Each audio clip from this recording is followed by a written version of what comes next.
Saudações, seja muito bem-vindo a mais uma edição do Destaque Econômico aqui na Strong Live. Já sabe, este programa vai ao ar todas as segundas-feiras e agora já com o horário definido para as 17 horas. A primeira edição passou às 15h30, tivemos que fazer um reajuste e oficialmente passará o programa a ir ao ar pontualmente às 17 horas. Portanto, os nossos encontros para abordar os assuntos econômicos ficam marcados desta forma para as 17 horas, todas as segundas-feiras aqui na Strong Live. Para esta edição, escolhemos os seguintes pontos que marcaram o destaque econômico nacional e internacional.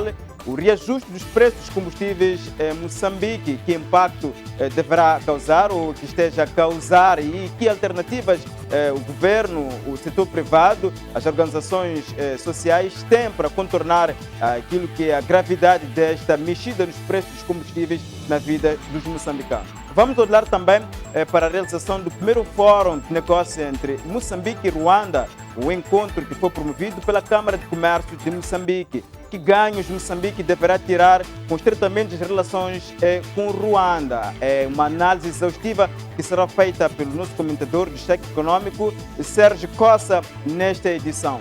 Vamos olhar também para aquilo que foi a passagem dos 59 anos após a criação da Organização da Unidade Africana, hoje União Africana. O desafio de libertar este continente da dependência econômica do Ocidente continua a patente em quase todos os países. Que alternativas para efetivamente o continente africano começar a caminhar com os seus próprios pés? Sérgio Costa vai fazer uma abordagem daquilo que são os aspectos positivos, mas também dos retrocessos das políticas que têm sido traçadas pelos países africanos. Não menos importante, fora de portas, a semana foi marcada também para a realização da Conferência Econômica Internacional em Davos, uma conferência que foi dominada pela reconstrução da Ucrânia e que foi invadida, neste caso, pela Rússia. E vamos fechar o nosso cheque econômico esta semana, naturalmente, com a abordagem do acadêmico e consultor na área de gestão empresarial, do Duque dos Anjos, ele que vai nos falar sobre nível de gestão nas organizações ou nas empresas. Portanto, são estes temas que arrolamos para passar em revista nesta edição. Para já, vamos olhar efetivamente para este tema que certamente é de atualidade, continuará neste caso a ser atualidade para os próximos dias, a questão da revisão dos preços dos combustíveis no nosso país. O acadêmico, ou seja, o comentador econômico Sérgio Cossa, faz uma abordagem daquilo que foram as principais alternativas lançadas, e quer a partir do governo, quer também pelo setor privado e algumas organizações políticas também que levantaram a voz para trazer propostas para contornar o impacto, efetivamente, desta subida dos preços dos combustíveis na vida de moçambicanos. O agravamento de preços dos combustíveis no país, na sequência do aumento que estes produtos petrolíferos registram no mercado internacional, com o impacto da invasão da Rússia à Ucrânia, e dominou os debates econômicos em todos os estratos sociais, até no panorama político nacional. É que, segundo a nova tabela de preços anunciada pela Autoridade Reguladora de Energias, a gasolina passou dos 77,39 meticais o litro para 83,30 meticais. O gasóleo de 70,97 meticais para 78,48 meticais o litro. O gás de cozinha de 80,49 meticais para 85,53 meticais o quilo. Já o gás vincular de 37,9 meticais para 40,57 meticais o litro. O petróleo de iluminação com uma variação de 20 meticais, passando de 50,16 meticais o litro para 77,57 meticais. O comentador econômico do programa Destaque Econômico da Strong Life, Sérgio Cossa, chamado a analisar o efeito desses reajustes, simplesmente considera que o cenário é desolador. Felipe, o cenário é desolador. É desolador e triste, infelizmente. Mas é um cenário que, infelizmente, nem o governo, nem o povo, nem os importadores, nem as empresas de transportes têm como esquivar ou contornar. É verdade que, se nós estamos a falar de cerca de um mês e meio, o combustível, a gasolina estava a 77,39, hoje está a 83. O gasóleo estava a 70, agora está a 78,86. O gás de cozinha está a 900 alguma coisa. 940 40, estamos a falar de cerca de um quarto do salário mínimo do nosso país. Então, só por esses dados, não precisa ter ido à academia para perceber que o assunto é desolador. Agora, é verdade também que o nosso governo não tem muito espaço de manobra. Isso por quê? Não tem espaço porque nós estamos a importar a gasolina. Toda a gasolina que é consumida no mercado nacional vem de fora, vem processada. Então, só por isso também é um fator que encarece o combustível. E sendo um produto externo, há vários outros fatores que ditam o seu preço. É a taxa do câmbio, por exemplo, e o preço dos combustíveis é estabelecido em moeda externa, nesse caso o dólar. Nós queremos, os nossos importadores querem comprar, têm que comprar divisas. Isso também conta, porque depois vem o custo da própria moeda. Agora, esse é o cenário que infelizmente nós já vemos desde a independência com ele. E para evitar um reajuste que pressione de forma gravosa a vida do cidadão, o governo tem estado a retirar de forma temporária 4 meticais em cada litro de gasolina e gasóleo. E Sérgio Costa chama isso de solução ad hoc e justifica. Tivemos um projeto em Moçambique de viaturas a gás. Um pouco antes de sair do serviço, a vir aqui a entrevista, tive a ler que o país tem Maputo tem cerca de 3.000 viaturas, cerca de 6 estações de serviços para abastecer a gás. Olha, se nós somos um país com gás, pelo menos isso temos certeza e temos poder de decisão como Estado sobre o preço do gás, por que não massificar o uso desse combustível que nós temos na manga? Temos aqui o gás de Temane, temos, é verdade, com os seus problemas em Pemba, mas eu penso que é uma alternativa.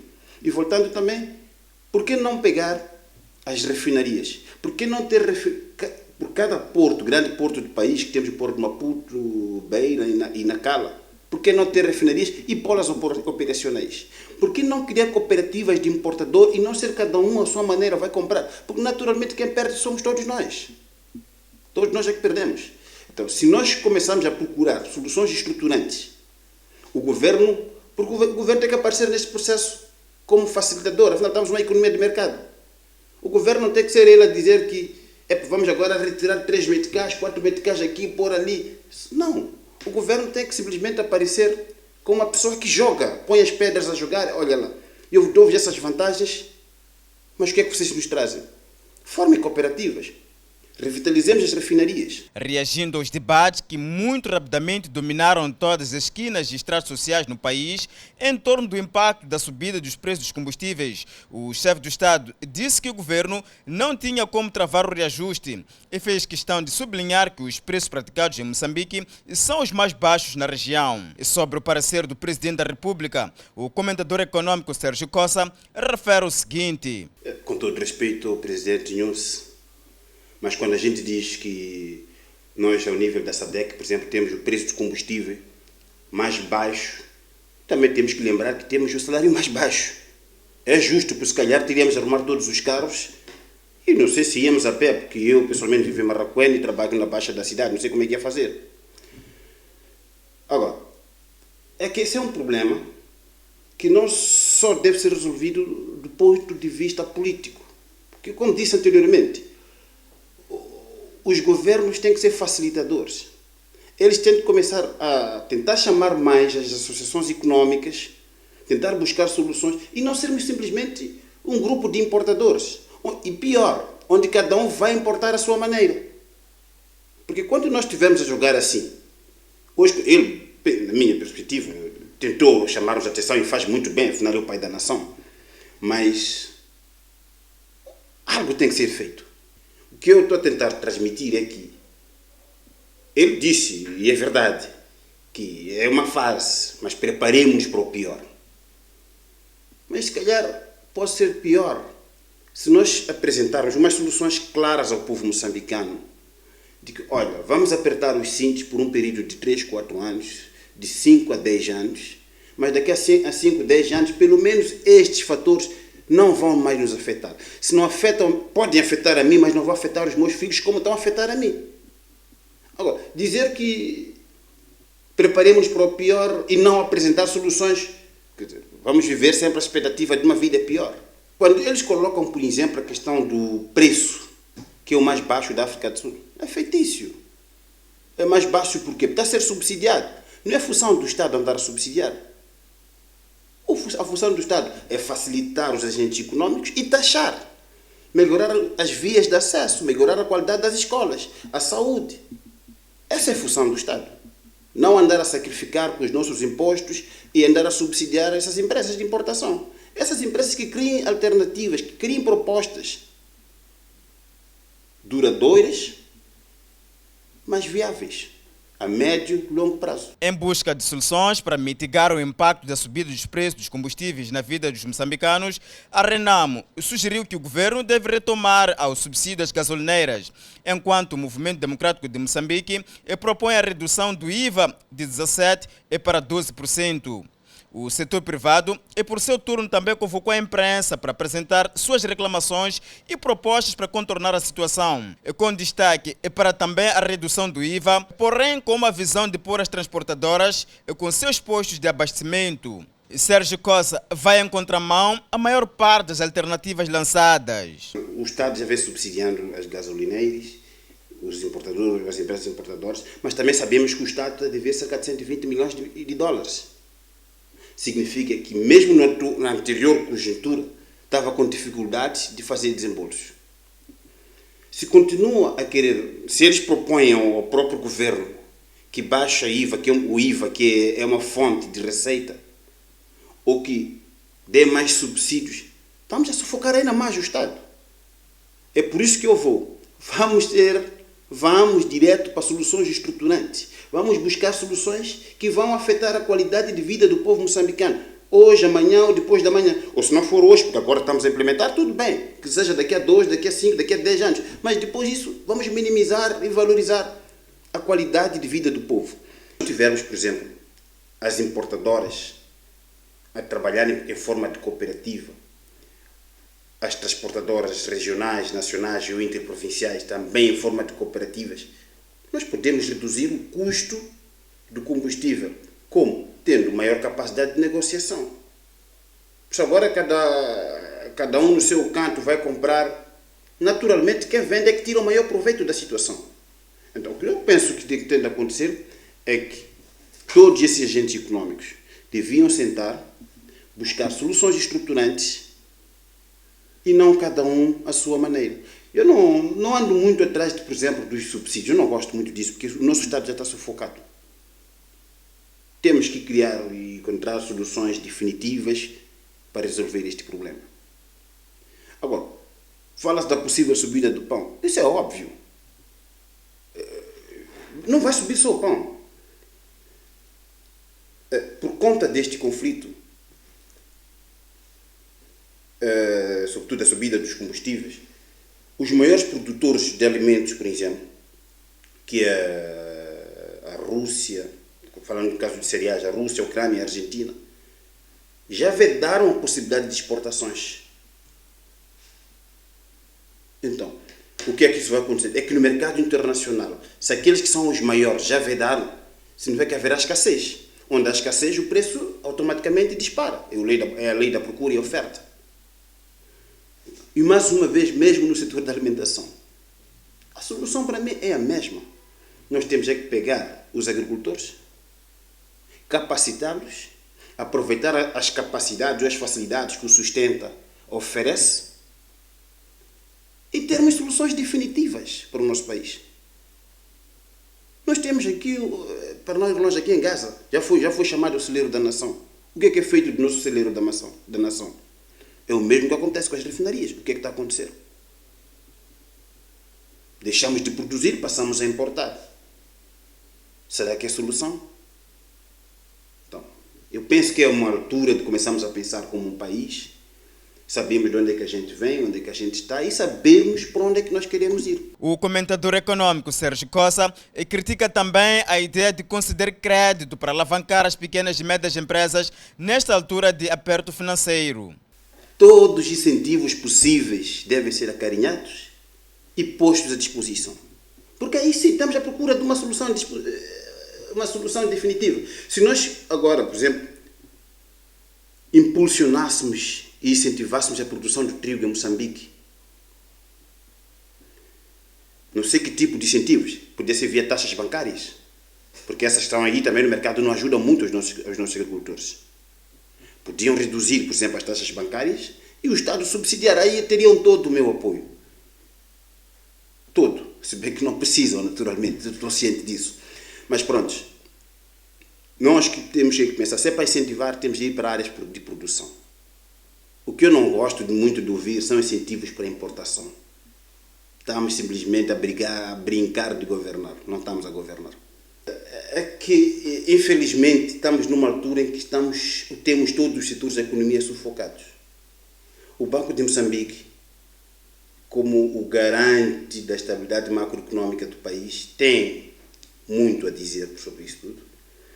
Ele, quando opta por uma medida restritiva, tem toda a razão. Porque só pela subida dos combustíveis, vamos ter a subida dos alimentos, estamos a gerar inflação. Então é preciso enxugar a moeda do mercado.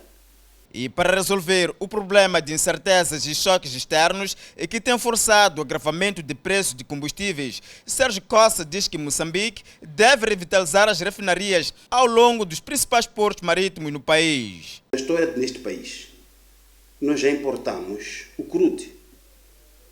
Isso tentando puxar um pouco a solução do problema. Nós temos a refinaria aqui na Matola, não sei há quantas anos, e nós já tivemos, por exemplo, quando houve o primeiro choque petrolífero em 1973, se a memória não me engano, eu não tinha nascido, mas segundo a literatura, na altura Moçambique, província ultramarina, não se ressentiu do primeiro choque mundial do combustível. Isso para tentar dizer que temos sim começar a buscar soluções dos nossos problemas. Porque subiu, ninguém nos garante que a próxima semana no mercado internacional haverá de novo um outro choque. Porque todos nós sabemos que é causado nestes preços, é causado exatamente pela invasão da Rússia à Ucrânia. Agora, temos que começar a buscar soluções, porque esse problema afeta de fato o governo, porque eu não acredito, o governo é como um pai, nenhum pai quer ver os seus filhos já passarem mal. Afeta as importadoras, afeta as empresas, é um efeito multiplicador de crescimento de custo que depois recai para todos nós. Agora, eu estava a tentar cogitar possíveis soluções disso. Vamos revisitar, por exemplo, por que é que nós não importamos o crude? Não seria uma solução? Se não fosse solução, talvez pudesse mitigar. O impacto não seria imediato como está a ser agora.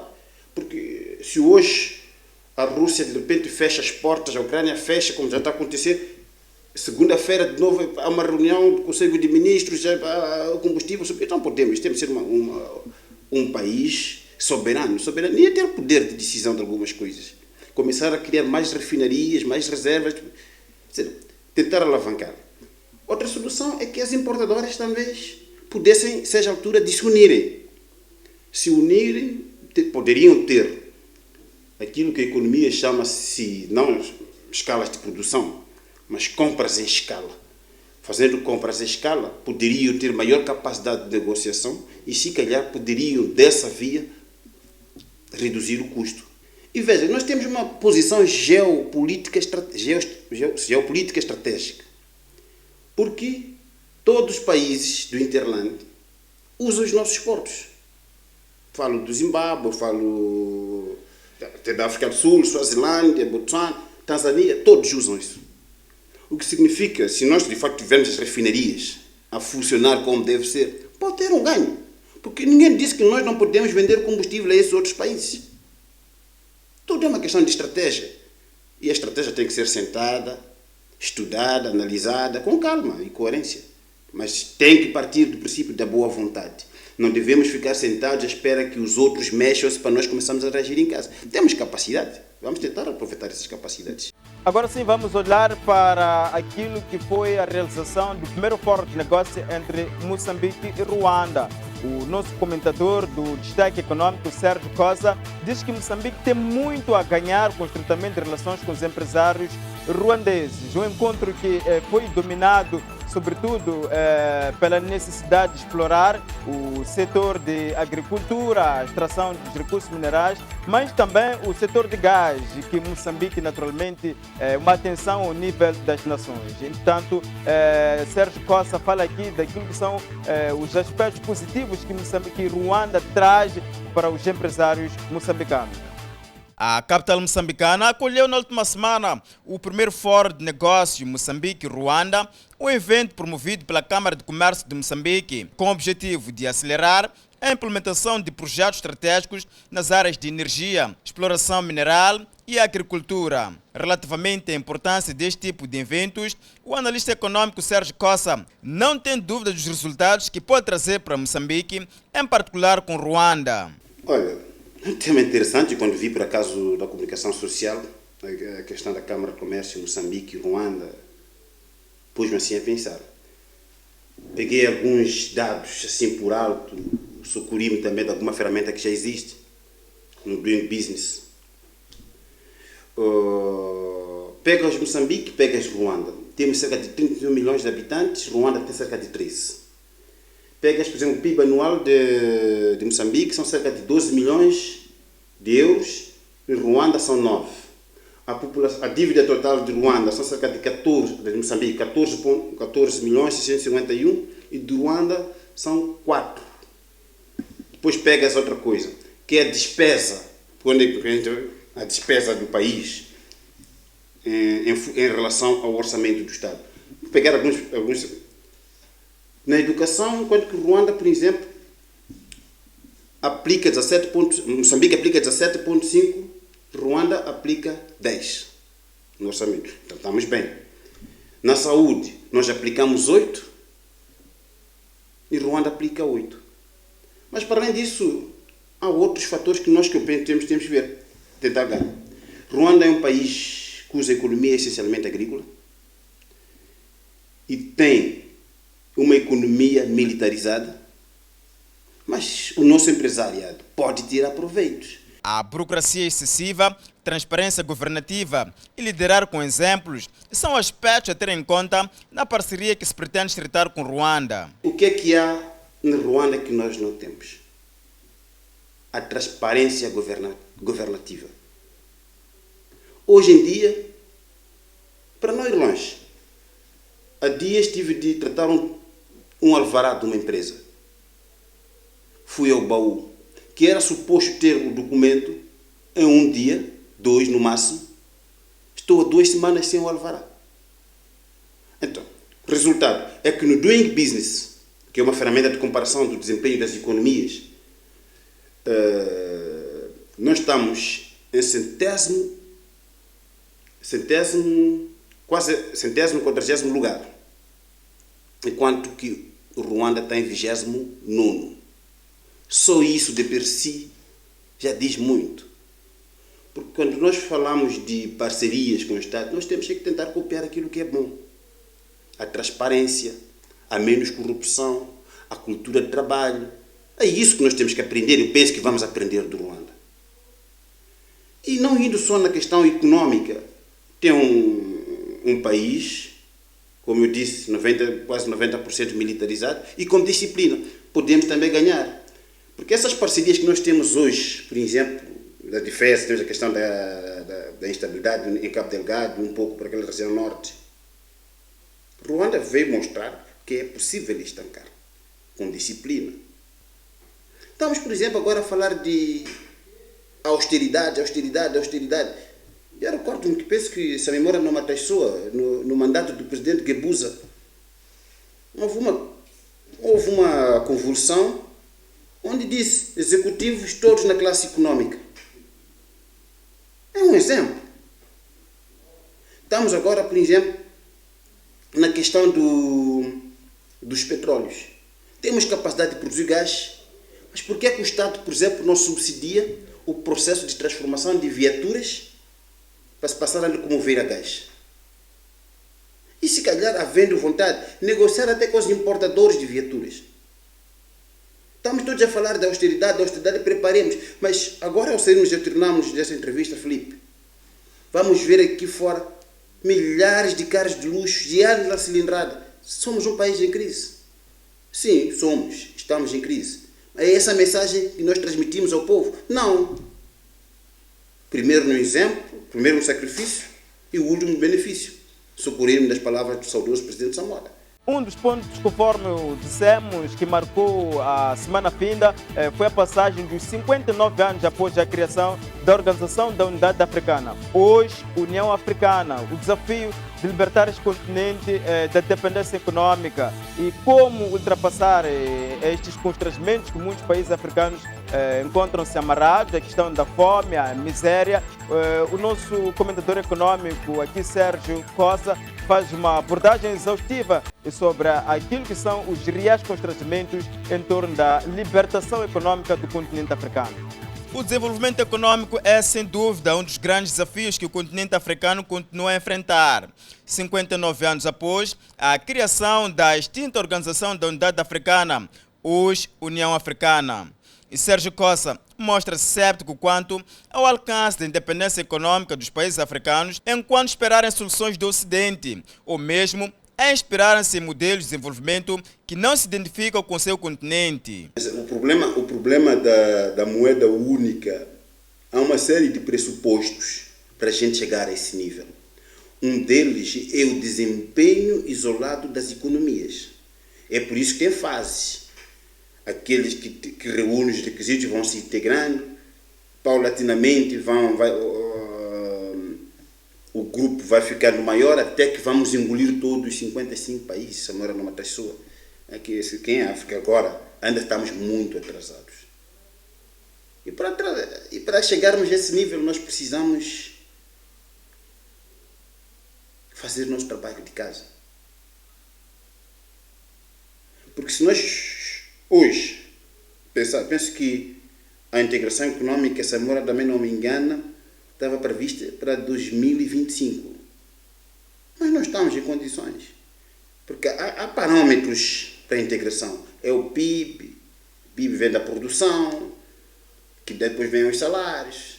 Há uma série de condicionalismos. Então, é preciso ver. E não vamos nos precipitar. Vamos pegar um exemplo, que esse é um modelo europeu, que vem copiado da União Europeia. Vamos ver o que aconteceu. Houve há poucos anos também estiveram em colapso, quase entraram em colapso. Quando a crise começou, penso que foi na Grécia. Então, será que estamos preparados? Não sei. Mas também outro porém. Por que temos sempre... É nos combustíveis que temos que importar. É o modelo de vida para a África, temos que ir buscar na Europa. Será que 59 anos depois estamos independentes, não temos capacidade de dizer, nós podemos viver com modelos próprios nossos, que nós mesmos desenhamos em função daquilo que é a nossa origem, a nossa cultura, são os nossos hábitos. Vamos pegar os antropólogos, os sociólogos, os economistas, os juristas, vamos sentar, haver um diálogo mais coeso, mais fluente e mais transparente acima de tudo. Não vamos ser simplesmente importadores de tudo. Temos nossas características, aquilo que nos caracteriza como povo, como nação, como país, como região austral e como continente africano. Isso que agora o modelo europeu não é o melhor, não estou a dizer que não é, não. Mas tem a altura de começarmos também a fazer perguntas. Ok, eles pegaram aquele modelo, será que este modelo adequa-se a nós? Para mim, pelos timings, é para esquecer. Mas uma coisa é verdade. Não fomos contundentes ao ir ao encontro dos objetivos traçados. Porque a premissa elementar era a união. Elementar a união. E se nós não conseguirmos isso, estamos condenados ao fracasso. E ao nível internacional, marcou a semana finda a realização da Conferência Econômica Internacional em Davos, uma conferência que juntou mais de 50 chefes de Estado e de governo e que foi dominada pela necessidade de apoiar a reconstrução da Ucrânia.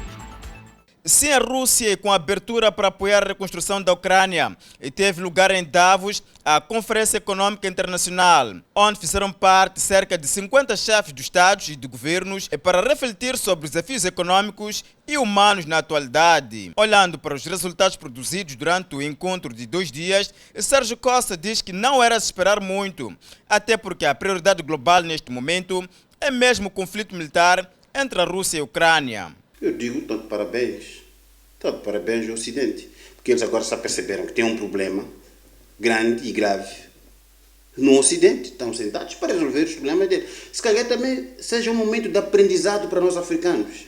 Eu tive a ver em alguma imprensa que até os sul-africanos foram a Davos preparados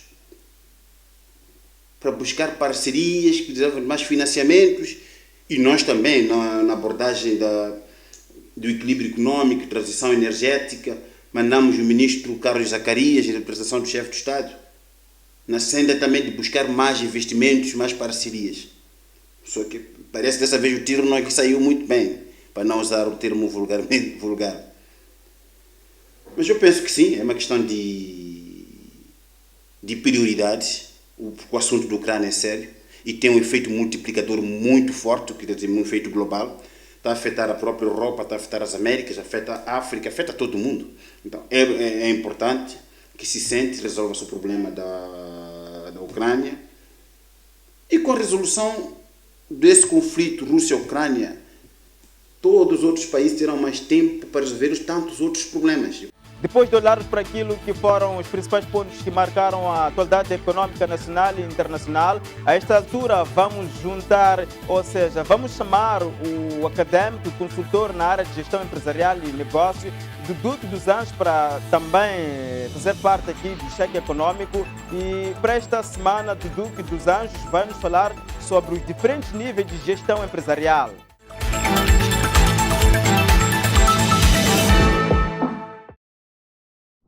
Boa tarde, Felipe Vilanculo. Boa tarde, Moçambique. O nosso tema para hoje versará sobre níveis de gestão empresarial.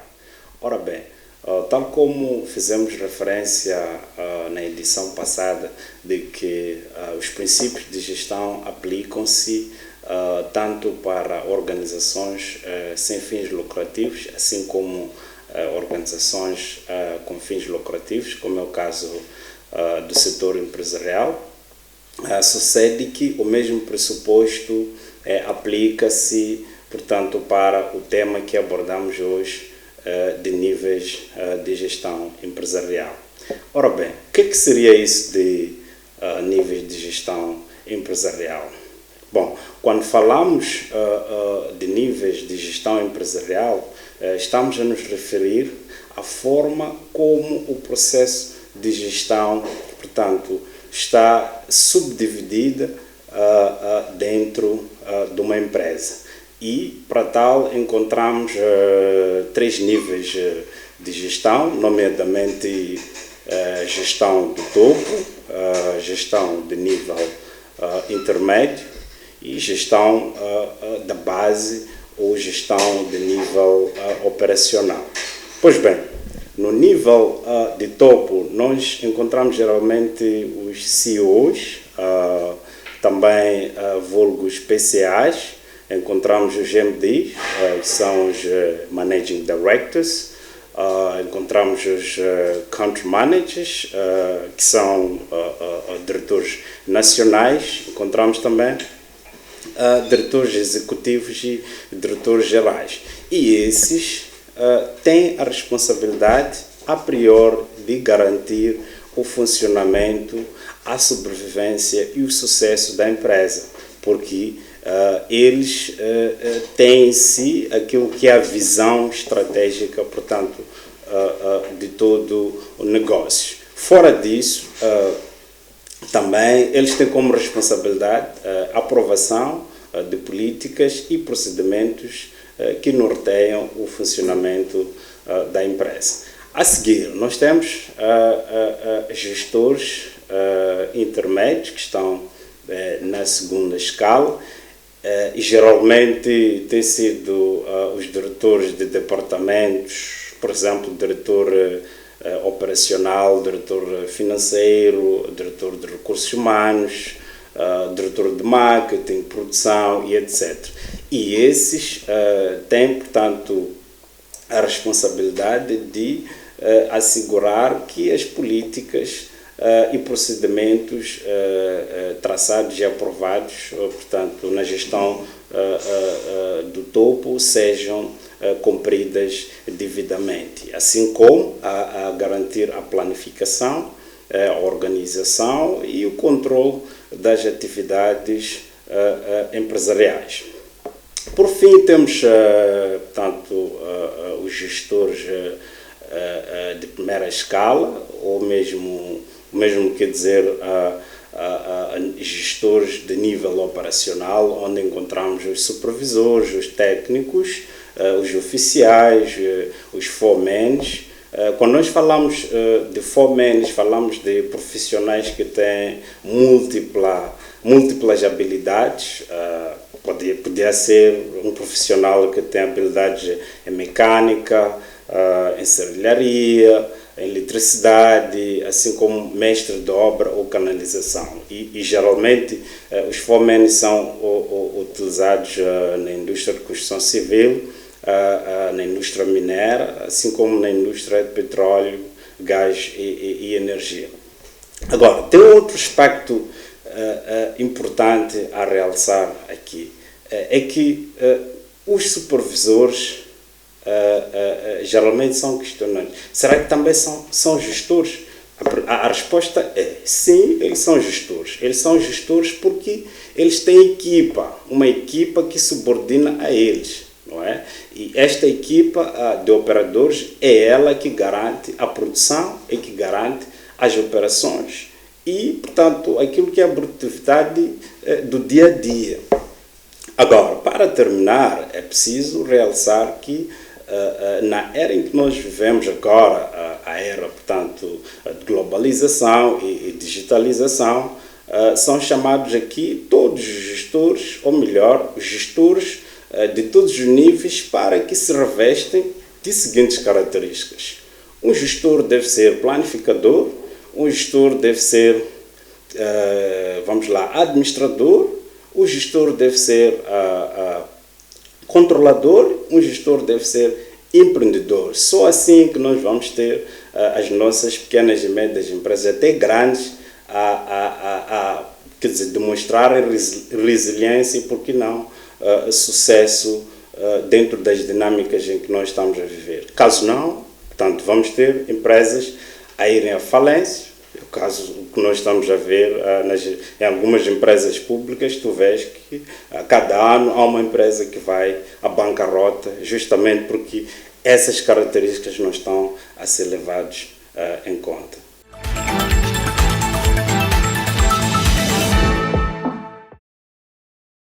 Fizemos assim a edição do Destaque Econômico desta semana, que passou em revista a revisão dos preços dos combustíveis no país.